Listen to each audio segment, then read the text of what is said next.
Al-Ghazali menyatakan bahwa kurikulum adalah sebuah konstruk yang komprehensif. Ilmu-ilmu agama dan keterampilan duniawi saling melengkapi. Tatakamul fihi al-ulum ad-diniyah wal mihan ad-dunyawiyah.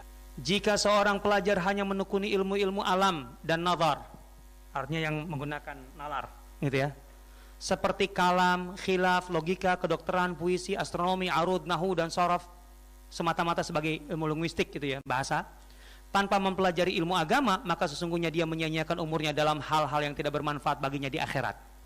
Jadi mempelajari ilmu pemerintahan, ilmu hukum untuk jadi politisi, pengacara, gitu ya, saja hanya murni di situ, maka dia menghabiskan umurnya dalam hal-hal yang tidak berguna untuk akhiratnya.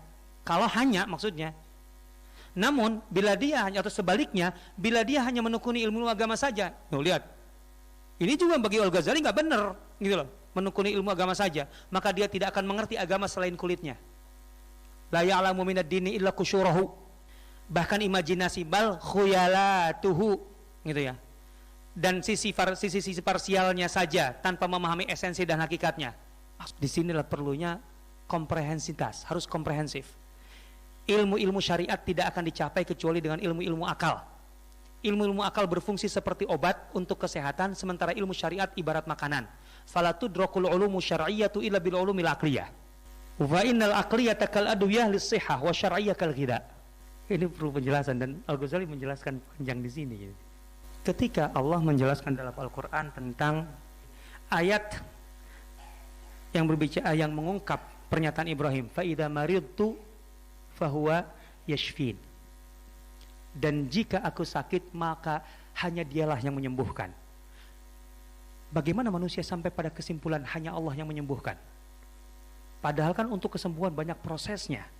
Dan proses itu yang bisa melakukannya hanya dokter dan orang-orang yang menekuni ilmu pengobatan. Maka menekuni ilmu pengobatan sampai pada titik orang tahu bahwa sesungguhnya dengan ilmu pengobatan yang dia kuasai itu, sampai dari meracik obat, membahas tentang tubuh, kondisi tubuh, dia tahu sesungguhnya dia tidak benar-benar memastikan dialah yang menyembuhkannya, hanya Allah yang menyembuhkannya.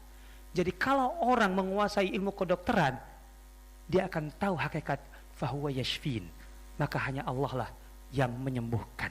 Tapi kalau orang hanya taunya fahuwa yashfin sebagai ayat, kan nggak ngerti itu, nggak akan masuk ke situ, maka penting itu.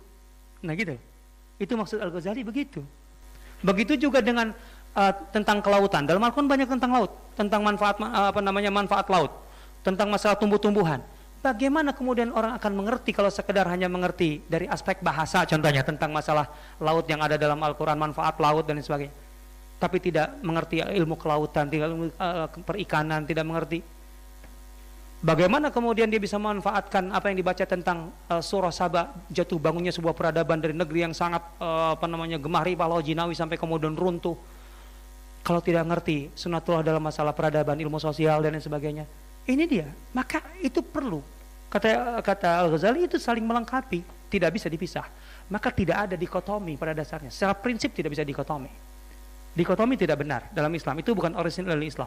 Mesti berprinsip komprehensif, bukan berarti setiap pelajar harus memiliki kepakaran atau spesialisasi pada semua bidang kurikulum, itu mah nggak mungkin.